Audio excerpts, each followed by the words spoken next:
The effect of lack of physical intimacy in a relationship can lead to a breakdown in communication and create an emotional distance between partners. Jadi kalau misalnya dia bahasa cintanya adalah words of affirmation, kemudian pasangannya justru malah tidak ngasih, ngata-ngatain, nanti once ada orang lain yang ngasih bahasa cinta itu ke dia, bisa jadi dia berpaling gitu. Yeah.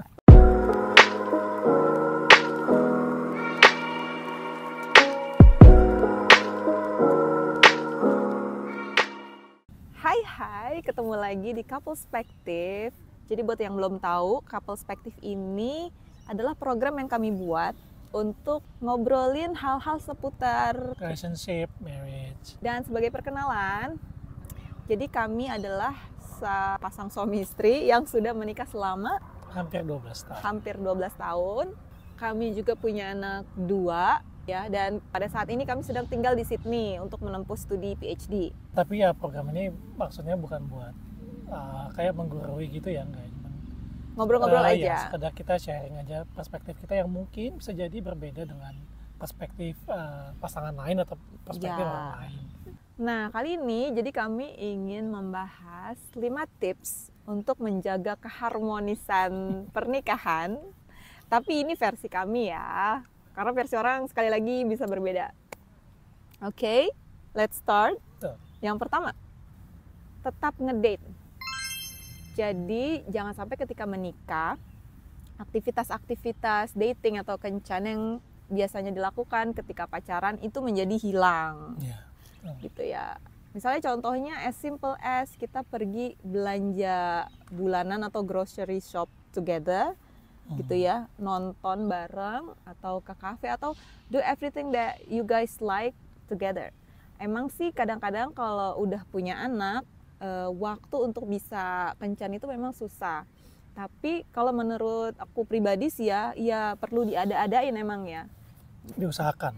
Harusnya diusahakan. Misalnya kalau anaknya masih belum banget bisa ditinggal, bisa dicoba untuk titipin dulu ke keluarga terdekat. Paling ya sejam 2 jam ke kafe atau nonton kan juga nggak lama ya. Misalnya selama-lamanya nonton kan 3 jam kali, ada nggak sih film sampai 3 jam? Ada aja. Ada ya? Ya cari yang lebih sebentar misalnya. Atau ya bisa juga mungkin kayak sekedar kalau misalnya dua-duanya bekerja misalnya ya, atau kantornya berdekatan, bisa kayak misalnya lunch bareng atau misalnya berangkat kerja dan pulang kerjanya samaan gitu ya. Jadi sebisa mungkin mencoba untuk mencuri-curi waktu gitu. Kalau kami pengalaman dulu waktu anak-anak masih kecil, biasanya kita suka kalau anak-anak udah tidur gitu, kita masak gitu ya, masak bareng yang simpel-simpel aja kayak bikin sushi atau bikin indomie gitu.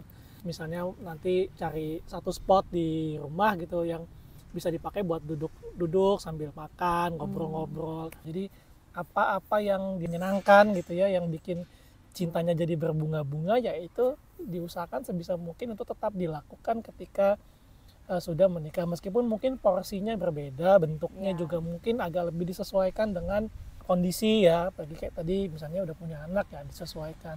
Jangan juga terus anaknya terbengkalai, rupanya sibuk pacaran gitu, jangan juga. Ya, contoh yang tadi misalnya kayak nunggu anak-anak tidur terus baru kencan itu bisa dilakukan buat yang kalian tidak punya support system untuk ninggalin anak. Tapi paling enggak sebisa mungkin diniatkan untuk creating a situation yang dimana di situ kedua belah pihak bisa sama-sama mendapatkan connection gitu. Tapi jangan juga kemudian mengorbankan hal-hal yang lain gitu, karena kita tahu kalau setelah menikah kan memang beda ketika masih pacaran. Jangan juga sampai kayak misalnya karena saking pengen ngedate mau nonton, anaknya masih bayi juga dibawa ikut nonton, itu malah ganggu gitu ya. Mengganggu penonton yang lain di bioskop gitu ya. Kalau memang belum bisa, ya jangan memaksakan gitu ya, cari alternatif yang lain, menyesuaikan dengan kondisi yang sudah memang berubah ketika menikah. Ya, intinya sih be creative. Nah, yang kedua ini adalah kenali dan ekspresikan bahasa cinta. Apa tuh bahasa cinta tuh? Nah, kalau apa yang kita baca-baca gitu ya, bahasa cinta itu kan ada 5 ya, ada physical touch, ada word of affirmation, ada quality time, ada apa lagi? Act of service. Act of service sama receiving gifts ya. Jadi kalau kayak physical touch itu ya pelukan, pegangan tangan, gandengan gitu ya. Misalnya atau kiss goodnight atau mau pergi misalnya cium kening, cium pipi ya gitu, itu physical touch. Lalu ada juga words of affirmation, itu kayak muji misalnya istrinya cantik, halo cantik misalnya gitu, atau halo cinta misalnya gitu. Jadi sering memberikan pujian. Kalau misalnya masakan habis dimasakin istri misalnya, enak banget gitu, meskipun mungkin gak enak apa gitu. What? Tapi ya memberikan pujian-pujian, words of affirmation. Lalu act of service ini ya memberikan pelayanan. Ya, pelayanan kayak misalnya masakin, nyetrikain baju, nyiapin bekal gitu ya. Kalau misalnya suaminya pegal mijitin, nah itu acts of service gitu ya. Lalu ada receiving gifts, ya ini yang ngasih hadiah ya, misalnya hadiah-hadiah kecil, hadiah anniversary, birthday, atau sekedar kirim bunga misalnya, itu, atau yang lain. Dan yang terakhir itu quality time, itu punya waktu untuk sama-sama. Nah, dari kelima love language itu kita mesti tahu dulu love language kita apa, terus love language-nya pasangan apa gitu. Jadi supaya kita juga bisa synchronize dan kita bisa ngasih sesuai dengan love language-nya dia. Memang dari kelima itu mungkin biasanya setiap orang ada urutannya gitu ya, mana yang dia lebih mengutamakan dibanding yang lain. Misalnya si A, misalnya dia lebih love language-nya lebih ke acts of service instead of receiving gifts misalnya. Yang B beda lagi, nah gitu. Nah, kita tahu dulu kita ini acts of service-nya apa, kita sukanya diperlakukan kayak apa sama pasangan. Jadi harus mengenali ya. Iya, harus kenali kita, kenali pasangan. Jadi ketika kita mau mengekspresikan bahasa cinta kita ke pasangan sesuai dengan apa yang pasangan kita harapkan bahasa cintanya gitu. Oh gitu ya. Jadi bahasa cinta aku apa tuh? Kalau nggak tahu dia guys. Kalau bahasa cinta saya Pak. Kalau istri saya bahasa cintanya itu act of service itu yang pertama. Terus yang kedua itu apa ya? Apa ya? Words of affirmation ya. That's the list on the list. On the list ya. Berarti ini quality time. Yeah. Quality time, habis itu karena aku nggak suka jauh-jauhan. Ya betul. Terus physical touch, receiving gifts, dan terakhir baru words of affirmation.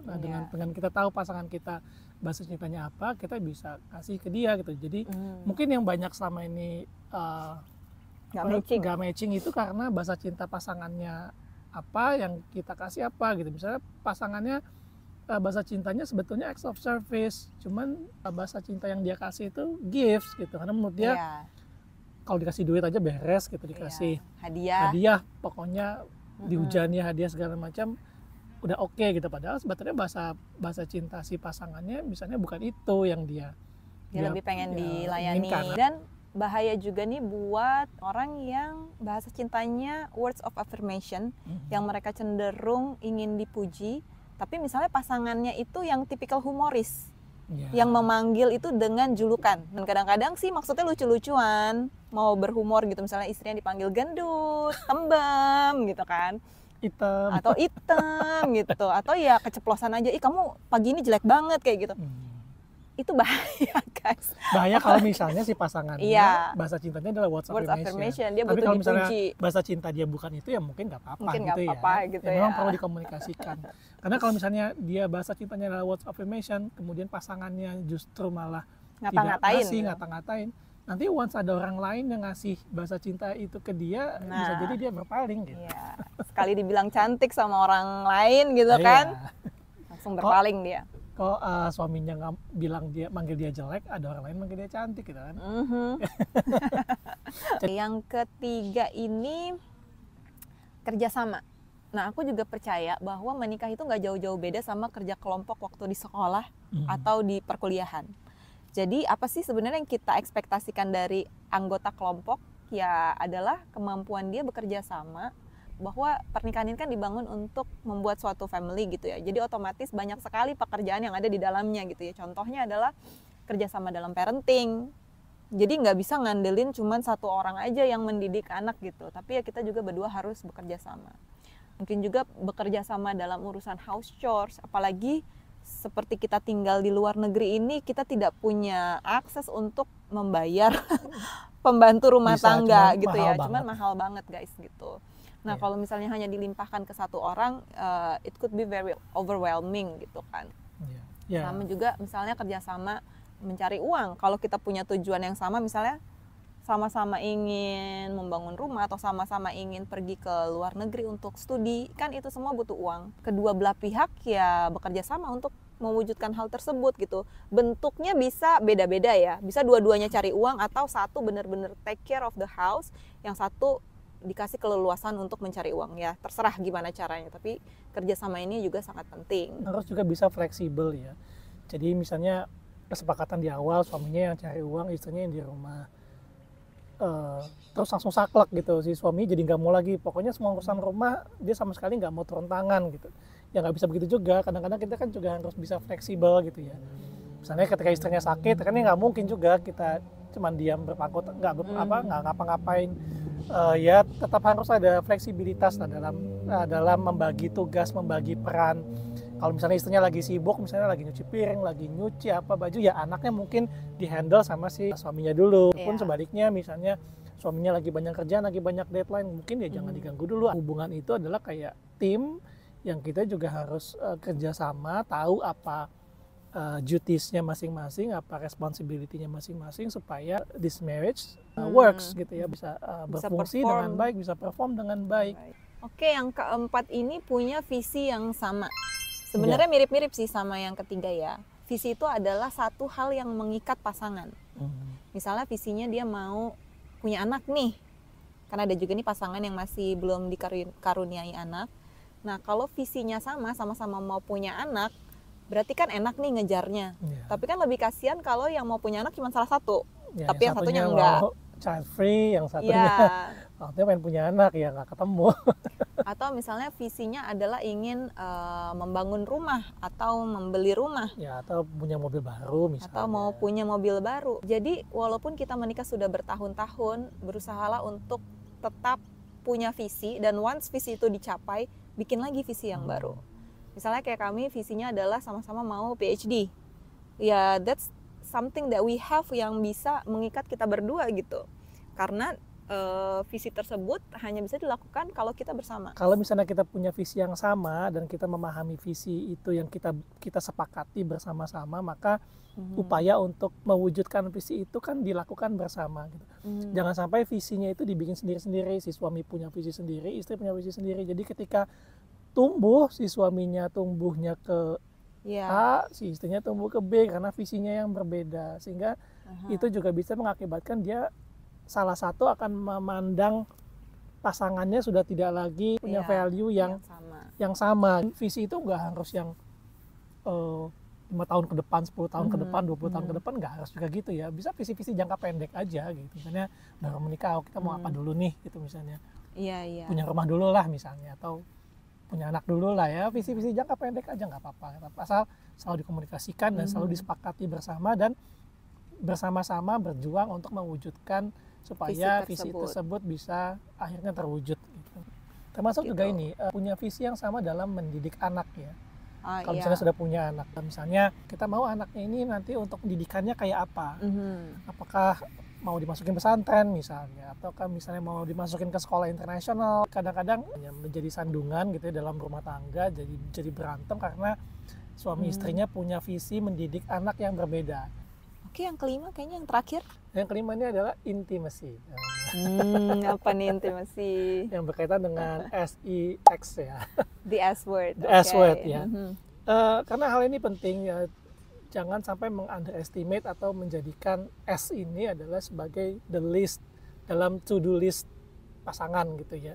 Karena apalagi kalau udah menikahnya di atas 5 tahun, di atas 10 tahun. Menikah yang lama gitu. Dan ini penting ya, karena berdasarkan riset yang kita juga baca-baca gitu ya dari sumber-sumber yang terpercaya, bahwa S itu punya fungsi baik secara fisikal maupun emosional gitu ya. Secara fisikal ya dia bisa berpengaruh terhadap kesehatan, bisa menurunkan tekanan darah, meningkatkan imun, gitu mood ya. booster ya, menjaga mood tetap baik. Tapi yang lebih dari itu adalah bahwa si es ini itu secara fungsi dia membuat pasangan ini terkoneksi secara emosional, gitu ya, emotionally connected, gitu ya. Emotionally connected itu adalah ultimate-nya adalah melalui es tadi, gitu ya. Aku rasa juga setiap orang ya, setiap manusia itu punya level desire terhadap es itu beda-beda ya. Ya Bisa betul. jadi misalnya pasangan nih yang satu tuh senengnya yang setiap hari gitu kan. Hyper misalnya. Atau ya meskipun nggak hyper juga dia seneng gitu kan. Hobi. Tapi ada juga pasangannya tuh yang agak low, yang nggak terlalu menikmati nggak hubungan es tadi. Atau misalnya menikmati tapi nggak suka sering-sering aja. Nah, jangan sampai ini nggak ketemu kan. Jadi tetap kalau menurut aku sih harus ketemu jalan tengahnya. Misalnya yang satu tinggi banget, yang satu rendah banget, ya ketemu di tengah-tengah lah gitu. Ya, yang penting dikomunikasikan. Termasuk misalnya terkait misalnya gayanya gitu ya, atau apa yang bisa spice things up. Ya, spice things up gitu ya, apa mau cosplay apa misalnya gitu kan, banyak hal. Nah, itu juga itu harus dikomunikasikan gitu. Jadi apa dia istilahnya tuh? Fetish. Iya. Jadi fetishnya juga iya, kadang-kadang orang punya fetish yang beda-beda kan ya. Dan itu perlu tetap dijaga ya sepanjang pernikahan, karena itu adalah hal yang menurut kami penting gitu ya, karena itu yang bisa membangun intimasi, apalagi itu bisa ya secara emosional involve kan, jadi itu yang bisa merekatkan. Bahayanya apa sih kalau nggak melakukan hal tersebut gitu? Ini kita lihat sebuah studi gitu ya yang mempelajari apa dampak yang bisa ditimbulkan ketika misalnya pasangan in marriage gitu ya, mereka tidak sering melakukan hubungan es ini gitu ya, adalah bisa meningkatkan adanya perasaan ditolak ya, feelings of neglect ya, kayak mungkin ada perasaan kayak kok suamiku misalnya nggak mau lagi ya nyentuh gitu, apa karena aku udah jelek, apa udah nggak sesuai maunya dia, apa jangan-jangan punya wanita lain gitu ya. Jadi ada perasaan feeling of neglect. Juga bisa meningkatkan perasaan loneliness, kesepian gitu ya.